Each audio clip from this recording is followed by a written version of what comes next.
to the Leader Impact podcast. We are a community of leaders with a network in over 350 cities around the world, dedicated to optimizing our personal, professional, and spiritual lives to have impact.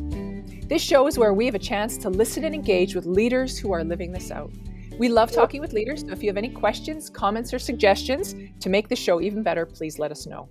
The best way to stay connected in Canada is through our newsletter at leaderimpact.ca or on social media at LeaderImpact. If you're listening from outside of Canada, check out our website at leaderimpact.com. I'm your host, Lisa Peters, and our guest today is Brayden Ottenbreit. Greg is a member of the Legislative Assembly for Yorkton and was first elected in 2007, representing the Saskatchewan Party. He has served as Minister of Highways and Infrastructure, Minister responsible for Rural and Remote Health, and Minister responsible for the Water Security Agency and for Saskatchewan-Ukraine relations. He has currently been appointed Government Whip in 2020. Greg and his wife Leone have been married 36 and a half years. They have 2 married daughters and 5 grandchildren. In 1998, Greg and Leone started Brayden Ottenbreit Close Cuts for Cancer to raise money for cancer research. The charity is named in honor of their son, Brayden, who lost his battle with cancer in 2000 at age 5. Approximately $1 million has been raised for cancer research and local cancer initiatives. When Brayden got ill, through his treatment and loss, Greg's wife came up with this quote, "Bitter or better, you can choose the vowel." And although sometimes it's easier to be bitter, quite often they will choose better. The conversation today is about being a public figure and living your faith out loud, and maybe choosing the right vowel or words. It has not always been easy for Greg, and he is here today to share a little bit of his story. Thanks for joining us, Greg. It is nice to see you. Thanks for having me, Lisa. Look forward to having a chat with you today. All right. I first want to just acknowledge the loss of your son. I'm very sorry. And just want to acknowledge even the legacy that lives on in your event. So that is wonderful. Yeah, we continue to include him in pretty much everything we do. I mean, our fundraiser every year, obviously, is a big part of it for us. It's a lot of people take part in it every year and based on their own experience and their own loss or their own cancer journey, I guess, within their families, more or less, or sometimes friends. But for us, it's a lasting legacy of him. But family pictures and, any kind of a celebration, Christmas, he's always included somehow. So we've never forgotten him, even after, well over 25 years. Wow. Good for you. So you've already started, but, we just want to know a little bit more about Greg Ottenbreit. So just a little bit more about yourself. Well, I think you've come to know me well enough to know that I've got a lot of words in my head. I'm a little bit chatty. And that's, I think, hereditary. It's pretty genetic. My mom is a very chatty person, very personable and social. And I picked that up from her. Brayden was very much the same way. And he actually told us one time, he says, Dad, I got a lot of words in my head. And our grandson, Otto, like one of our grandkids now, he's got a bit of a speech issue he's working through. And the speech pathologist actually said, he's just got a lot of words in his head. So it's, I think, a genetic thing. But born in Regina in 63, so I'm 59 years old now. And moved to Yorkton for a short time, then to Weyburn until 69, back to Yorkton in about 69 or 70. My dad had a commercial waste disposal business, a municipal waste disposal business. So I grew up in that. Took it over in the early 90s along with my brother. I took him on as a partner.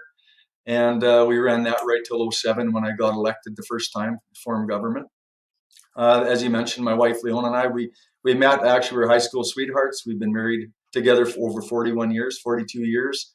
And, 3 beautiful kids we've had. Brayden's in heaven, obviously.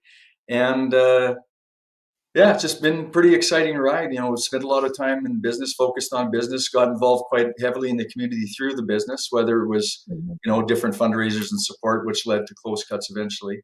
And I've always been a bit of a gearhead, I guess, because involved in equipment and machinery. And my dad was a bit of a mechanical guy, so I've always been into motorcycles, snowmobiles, and things. And I raced professionally for a number of years, off-road, mainly off-road, snowmobiles, motorcycles, and ATVs. And when that kind of finished its course in the late 80s, early 90s, I got into flying and I became a commercial pilot. And I've been doing that ever since. So that's kind of my passion, I guess, outside of my family and my job. And very involved in aviation. a search and rescue pilot for the Civil Air Search and Rescue Association. It's a national organization, but we're based out of Yorkton for our zone here, and we do a lot of practice and training and searches in conjunction with the military and the RCMP. So aside from politics, that's how I fill my time. Good. Now I understand, and I don't really remember this, but many years ago or a few years ago, you were diagnosed with cancer. How are you doing now? Yeah, I kind of forget about that sometimes. I'm doing great, really. And when I first got diagnosed, I kind of diagnosed myself. I knew there was something going on. I went for a colonoscopy, and the doctor didn't quite give me enough for the anesthesia. It wasn't anesthesia. You're technically awake but don't remember.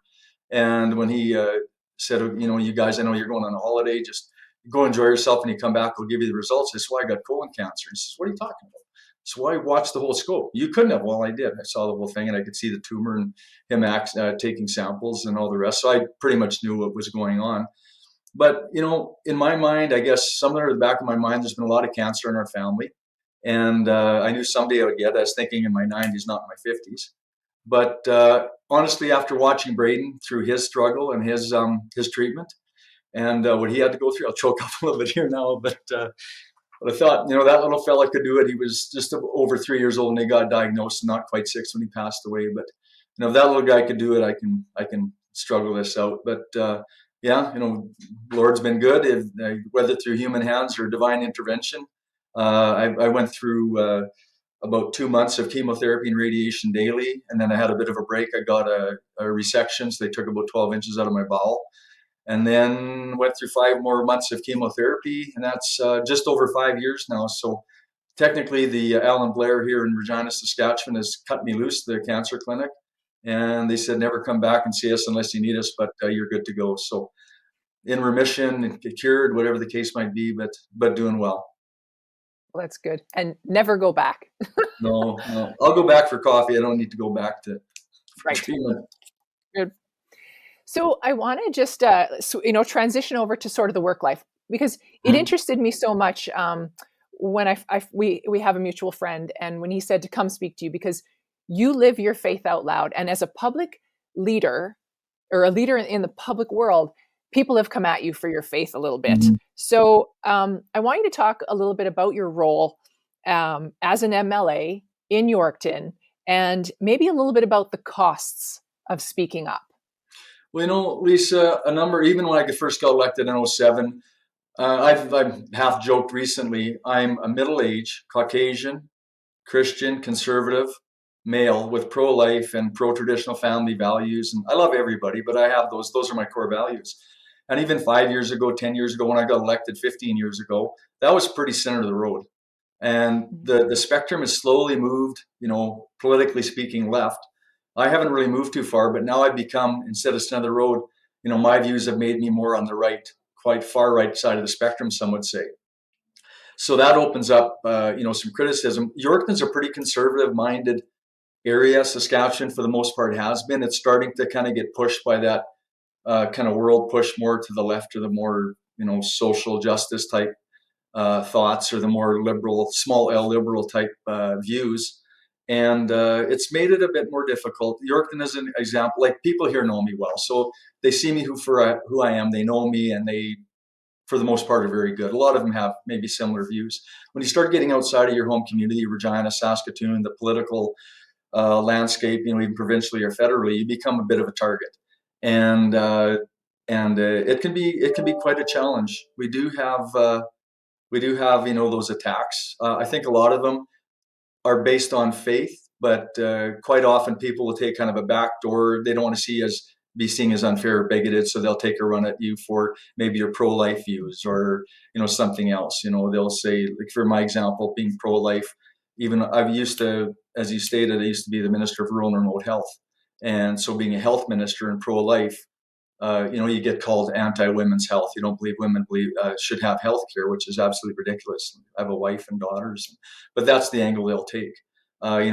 Not based on your faith, but more based on maybe your public beliefs, or homophobic or racist or whatever. But those words get thrown around so quickly and easily now, and that's usually how the attacks will come. But there are some that are just blatant, right in your face when it comes to your Christian faith and what you believe. Do you remember the first time someone came at you and either, your reaction, the words, was it, did you expect it? But do you remember that first time? Um, I do. It's kind of still actually sort of fuzzy now, but basically, it's sort of like a backhanded, "Oh, you Christians, like you believe everybody." No, I won't even get into the stories, but just a full frontal attack on you Christians, and then do kind of like a blanket, somewhat bigoted description of what they believe you believe, not who you are, what you believe. Like I said, here, people know me. I don't get a lot of that locally, but when you start getting out in the public, especially as a cabinet minister, or being out on Twitter, I've got a bit of a following, so to speak, like the trolls that follow around along all the time. So, example, I had a bit of an attack here on Twitter a couple months back, and it actually surprised me at how many local and national news articles the trolls would come after me with and tag the link, so they would all follow along in the thread. And it's just Wow. like a dozen, maybe more than a dozen, all based on my history in politics, all the way back from '05, '06 when I was nominated to more recently.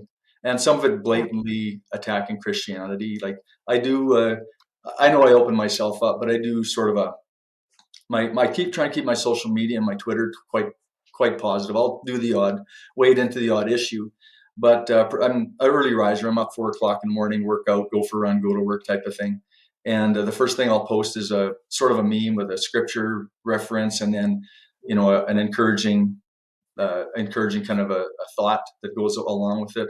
And then quite often the next thing I'll post is a Chuck Norrisism, and there's a history to that as well. People will kind of ridicule me for that, but what it is, if you remember back years ago with Carol Burnett, she'd always tug her on her ear at night. I think it's Oh, "Good night, Mom." yes. Good night is her grandma.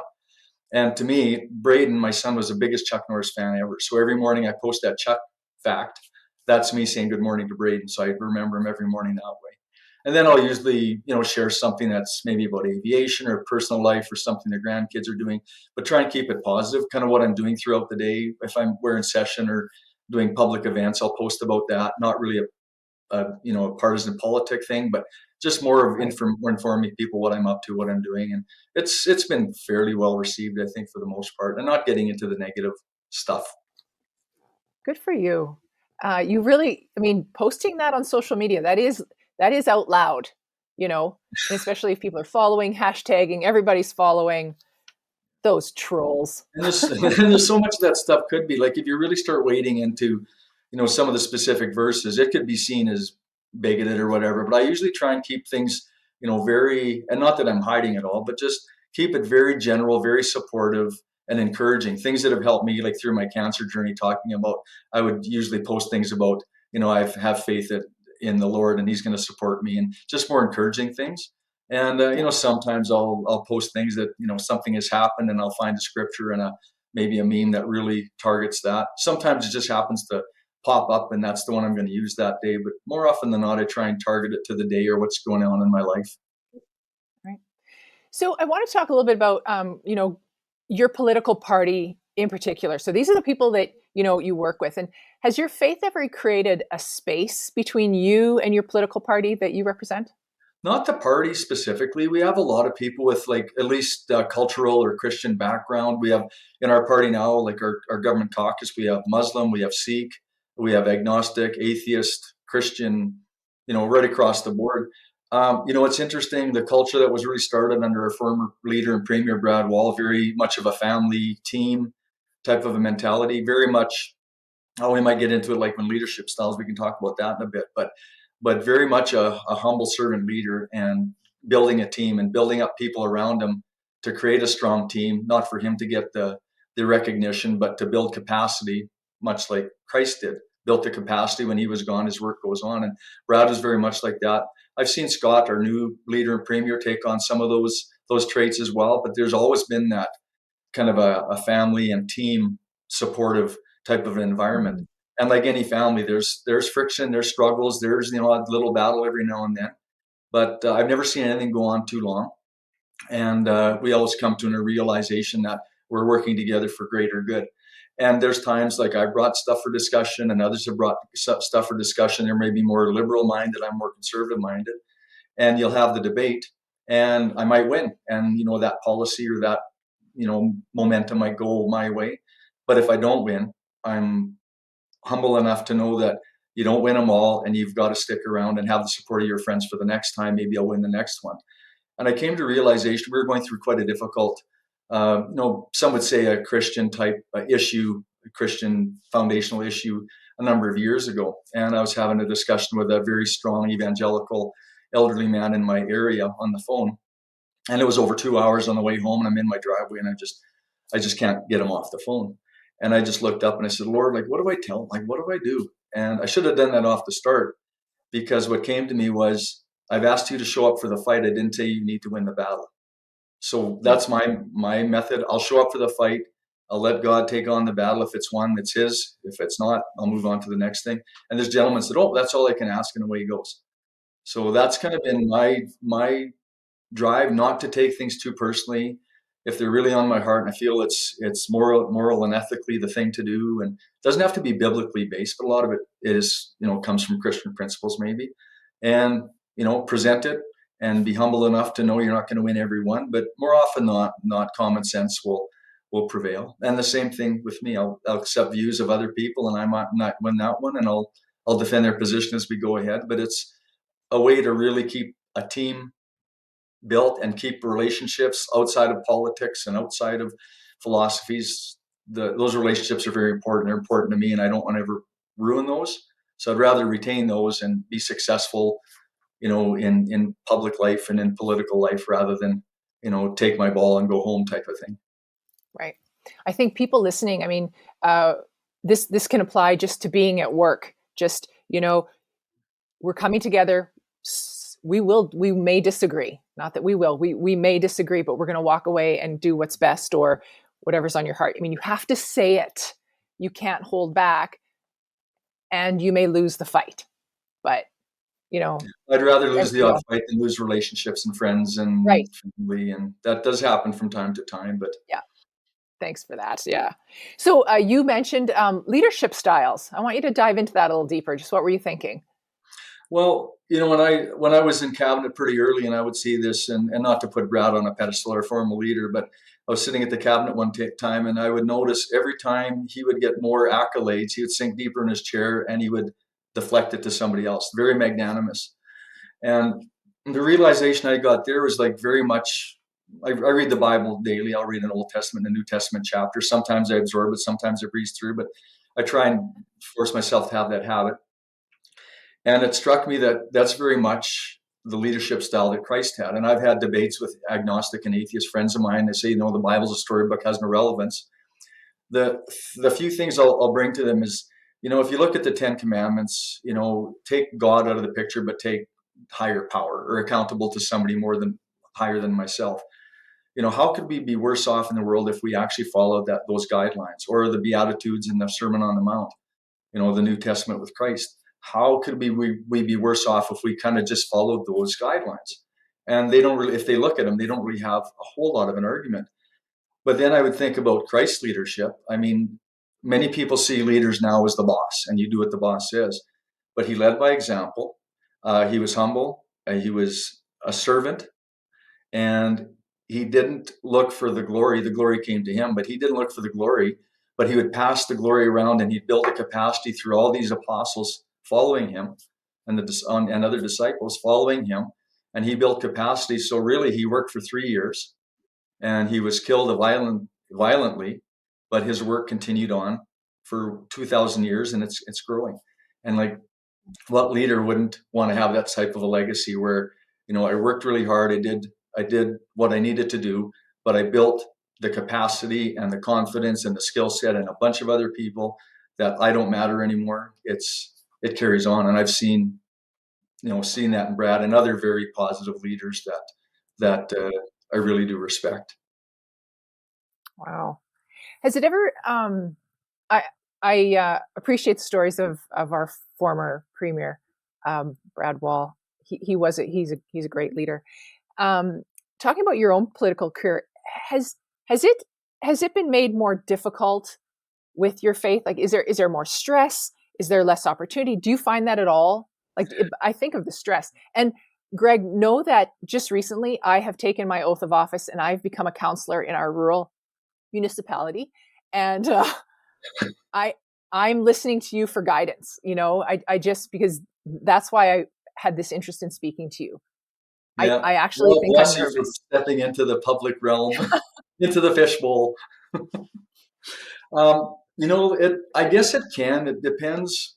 Lisa, from my perspective, I don't know how you do this job without that moral grounding and being accountable to somebody higher. Like, I talked about Brayden. It's a bit of maybe a new agey thought type of thing, but quite often I found my most successful time, even in difficult situations, especially in the legislative assembly, when you're being heckled and there's yelling, and it can be quite a confrontational and can be a vicious place sometimes. But as much as I want to heckle, I probably do sometimes, but I try and refrain from it. But I found one tool that I think God's really given me is I'll look up in the gallery and my family isn't there, but I'd think, how would you act if your family was sitting there watching you? And I've seen different members there, they can be pretty vicious in there, but when the family's in there, they're just so nice. And I thought, Wow. even that, or even thinking my son Brayden, he's in heaven, but if he could see and hear and even know my thoughts all the time, what kind of an example would I want to set for that 6-year-old boy? And sometimes I forget, but if I keep that in my mind, whether it's them or the family watching or my upcoming grandkids or some other young person watching, what kind of example do I want to set? And it's not the angry middle-aged white guy bellowing across the floor. It's the guy with his lips zipped and trying to listen and be respectful. And it can be difficult when you're under attack, but I try and use that for a bit of example. But all that to say, without the faith, whether you're accountable to somebody other than God, it depends where your faith is. But for me, it's God and Jesus Christ. Having that to lean on, it is so important. As we were both at an event the other day, and the speaker Victor Thomas talked about Proverbs 3, 5, and 6, and that scripture tells us we don't have to carry the load alone. We can rely on someone greater who has no problem carrying these loads. He's got big shoulders, and I've got pretty big shoulders. I don't mind wading into a fight, but I guess that's one of the other challenge with this, the faith part of things, and when you're under attack. But one of the things that I've really had trouble accepting, and I've had to come to that realization too. I like to get into it, and I'll get into a fight, and even fighting with the trolls on Twitter if I need to. But when you start seeing what's happening around you, it's not just about you. What I say impacts the premier, impacts my caucus, who might not believe the same as I do. It definitely impacts my family, and they see what's going on when I'm under attack, and they don't like it. My wife she's got the mama clause for her husband or her kids, and heaven help you if you go after it. They get defensive, but also you can see how it really hurts them deeply. And so I've always got to weigh that. Like, do you want to wade into this? Because it's not just about you. It affects everybody around you. So you have to really pick your battles and decide which ones you want to drag everybody into. Because in public office, they can and quite often do get dragged into it. Yeah. I just want to say I appreciate that you saying sometimes you chose the wrong vowel. You got to, bitter or better. And, it's nice to know that, sometimes you do say something, but you said wrong but sometimes it just happens, and that's okay. My point is that's okay. We're going to do better. We're going to do better. People I've had people come at me, like kind of these people on Twitter too, and post some faith-based thing and whatever, and they kind of watch what's going on in your life and see what you posted, and they'll criticize. And I'll tell them, one of the few times I'll engage, I'm a Christian, but I'm not perfect. I follow the one that's perfect, was perfect, the only one that ever walked the earth that was perfect. I'm far from it. I'm going to fail. But I've got that guideline, that foundation that I know, what would Jesus do? I've got that example that he set for his disciples and has set for millennia to follow, and get back to that, get a course correction, ask for forgiveness from him. But also when you offend somebody, be humble enough and man enough, in my view, to make it right, apologize or make it right. Good. Earlier you talked about just in your party, there's just many different cultures, many different types of religions. And so my question is, have you ever experienced a situation where you felt the government needed to become involved in someone else's religious freedom? Have you ever felt that? Yes.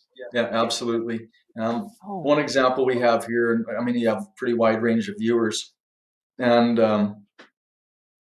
there was an issue here in the province of Saskatchewan. We have uh, a two path education system. I mean, there's more options than that. We have mainly two paths. You have the public system and you have the Catholic system.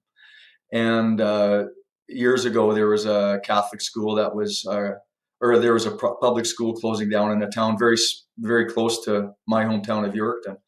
And the Catholic system didn't want to see it closed, so they took it over. And there was a court battle over, the ability of that school to operate in the Catholic system. Uh, then Premier Wall saw it as, and a lot of our caucus saw it as, an attack on parents' freedom to choose. Whether they could choose, whether they're Catholic or not, to have their kids have that faith-based education through the traditional system. I mean, we do have, the partner schools and things in the province that you can go to that are strictly very Christian, or we have the Huda School in Regina, that's a Muslim school, and other avenues, and homeschooling, which are, under, guided by that system as well. But that was one case where we ended up having to pull a pretty big lever, legal lever called the notwithstanding clause, to override what the court system was going to do, and turn that school back, or turn it to close. So we did that to protect that the freedom of that choice. But it wasn't just about the one small town; it's about the whole province. It's about everybody in the province having that choice. And there's a lot of provinces you don't have that choice, but there's been other small examples, but that's probably the biggest one that comes to mind, is going to bat for somebody to, I mean, not even religious freedom, but that freedom to choose for themselves. Yeah. Good share.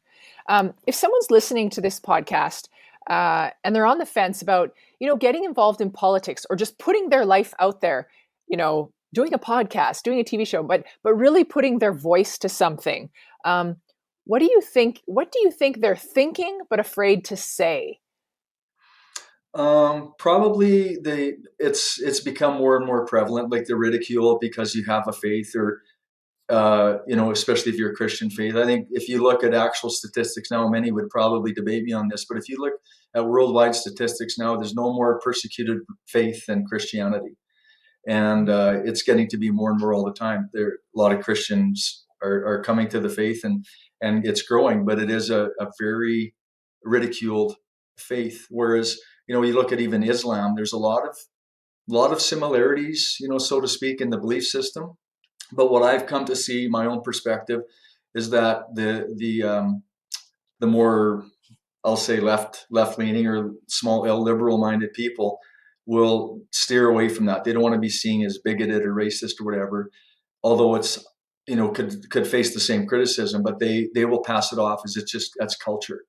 But they'll attack Christianity as the, Caucasian man's oppressive religion, whatever the case might be, not knowing the roots of it is from the Middle East, from Africa, is where, where Jesus grew and where the faith grew from. And it's not Caucasian, it's not Western, it's very much Eastern, but based on the teachings and the principles and life of Jesus. And but there is a lot of that. I mean, that's the stereotype that's on it now, and there's a lot of ridicule, and a lot of pushback will come from that. I think a lot, you have to think about is, how open you want to be with your faith. You can live your faith without being too preachy, and I try to be not too preachy outside of, the posts and stuff I'll make. But if the opportunity arises to talk about, I will never deny who I am and what I believe. But I won't push it on people. But just being open and out there opens up to criticism. And then, like I said, you got to worry about the impacts on your family, and you do pay a price. You can pay a price. I have, colleagues that are very strong Christians that, people they think they're very nice and they're moral and all that, and wouldn't really know how strong they are in their faith.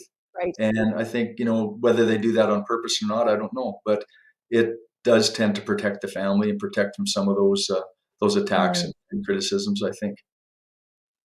Wow, that's a tough one, because I know because I know some of the people that you are in your party, and you are right. I know they're Christians, and people just think they're good people. They're kind. They have integrity, but they don't they don't voice up. They don't say those words. They, Very private. Like I said, I'm a pretend, chatty guy. very Like private. I'm an open book to a fault Yeah. probably, and it does cost, but that's who I am. That's who God made me, and that's Yeah. that's And kind you of how I operate. and you can be both, I think, right? Yeah, I think so. We'll just have this little discussion. We can be both, though. Yeah, I thank you for that. So we're sort of leading towards the end, but I always like to ask leaders because I love to know what other people are reading. In regards to well, don't tell me, I know you're reading the Bible, but leadership books. What are some of your, a favorite, or maybe what you're reading right now, or Because being in cabinet now, I'm the whip. There's a lot of stuff I have to read day to day, so I find I get kind of burnt out on reading. I'll watch. Like The Chosen is a great series we've been watching. Some less wholesome probably things I'll watch with my wife. Not disgusting, but I mean it's maybe a bit more cultural, traditional culture right now. But you know, leadership books. I've teaching books a little bit more. I really gravitate towards the biographies. I'm a member of Mm, Full Gospel Businessmen. So one thing that struck me that early on is the impact of a testimony. And speaking faith wise or Bible wise, you can debate the Bible all day and theology all day long, even within Christianity, and never come to an agreement. But one thing you can never deny or argue with somebody is their story and how the faith has impacted them. And I found that through Full Gospel. So I've really gravitated to a lot of those. Some of the more informational ones, like Erwin Lutzer, some of his books have been great. Rosenberg's novels, which are very faith-based but very factual, and some of them almost prophetic, seem to come true. I've gotten to really enjoy some of those. But some of the other people, Tim Tebow is somebody I look up oh, to. yeah. If anybody knows who Nick Vujicic is, he's got no arms and a bit of one leg, but the guy, just an amazing story he's got. Amazing public speaker that just I think everybody should probably lean to or learn from. Uh, Actually wrote one down here. Was it Nick Vujicic? One that people maybe would, from a faith perspective, would kind of wonder, but Lance Armstrong was a book that I read before he got into all the controversy and stuff. But the first book he wrote, not about the bike, and then he wrote another one after that.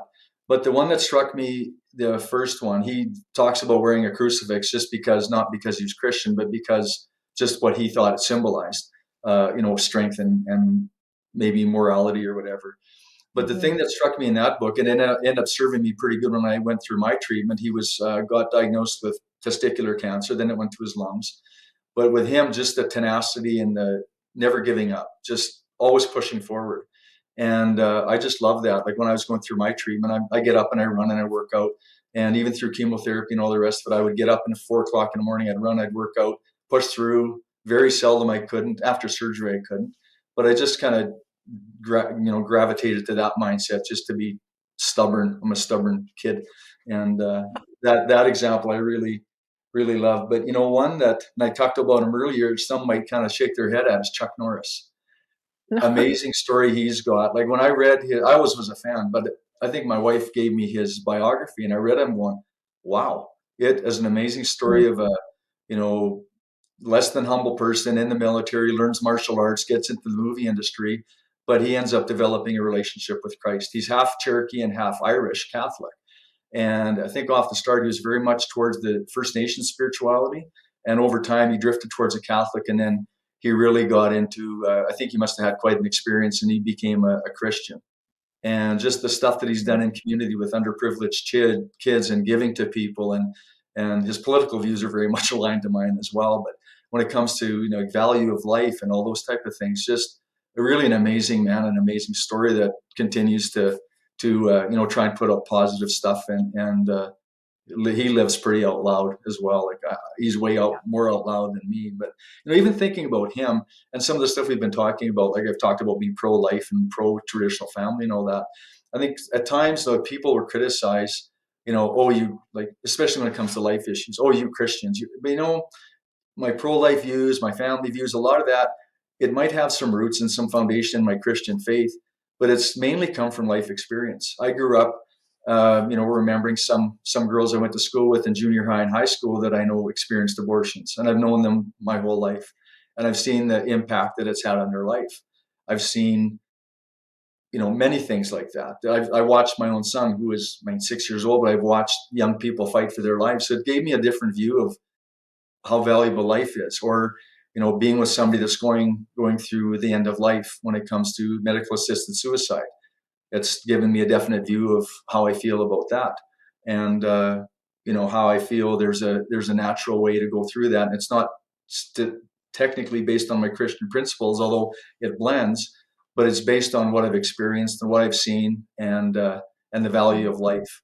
And like I said, so many times people kind of blame your views on Christianity when all it does, Christianity just supports my life experience and my life views. Yeah. Those are great examples. And I really love, I have asked, I've done this podcast how many times, and no one has ever said a biography, I don't think. But your point of, but even resonating with stories, like this is someone's life and how we can resonate with that story. Mm-hmm. So a biography is a great leadership book. So thank you for sharing that. I learned that from Brad years ago. When you're giving a public speech, like in government, you're full of statistics and the economy is this, and we've increased that. People will hear that, and if you really know what they're talking about, maybe a few points will sink in.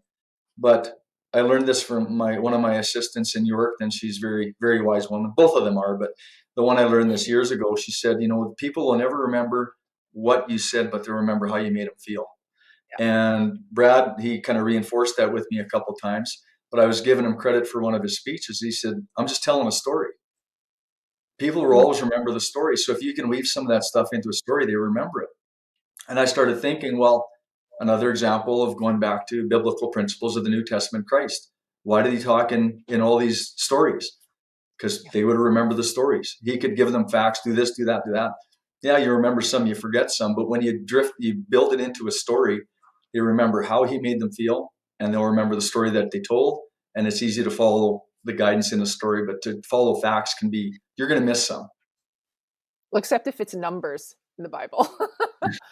They list so many numbers.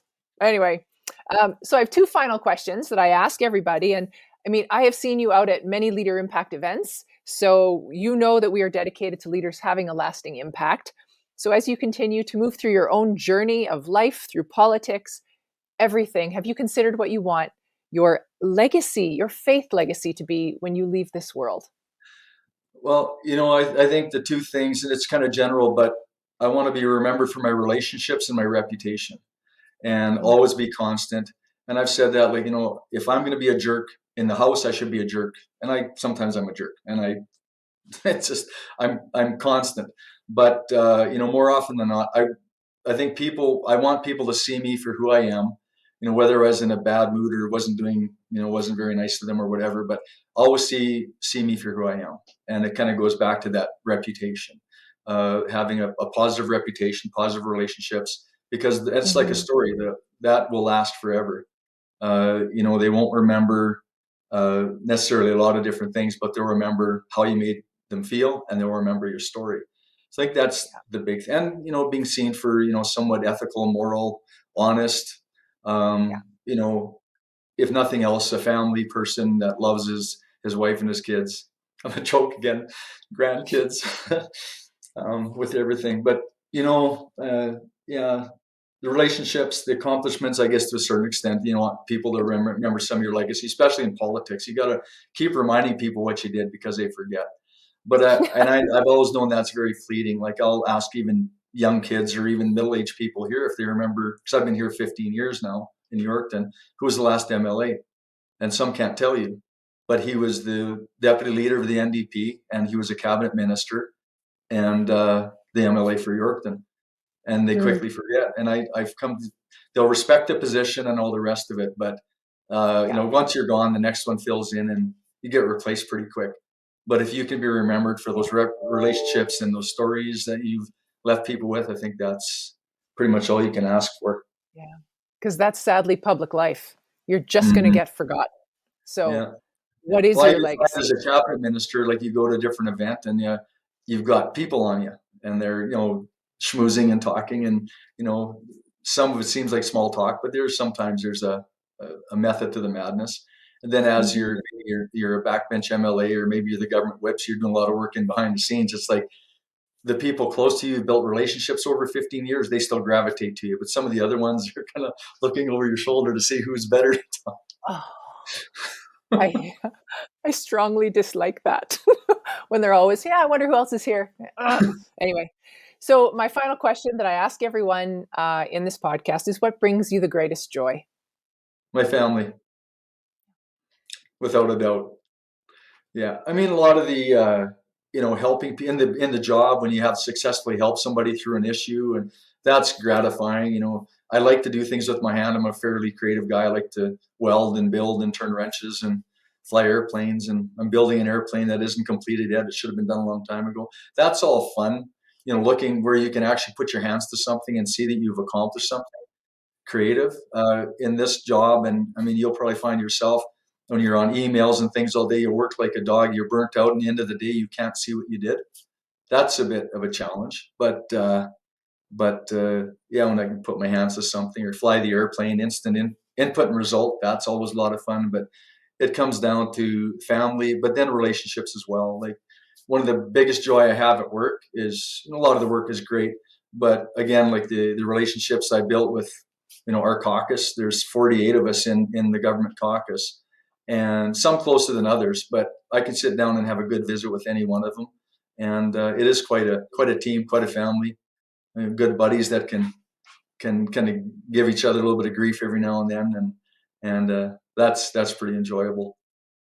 That's good. Oh, family's one. Well, thank you.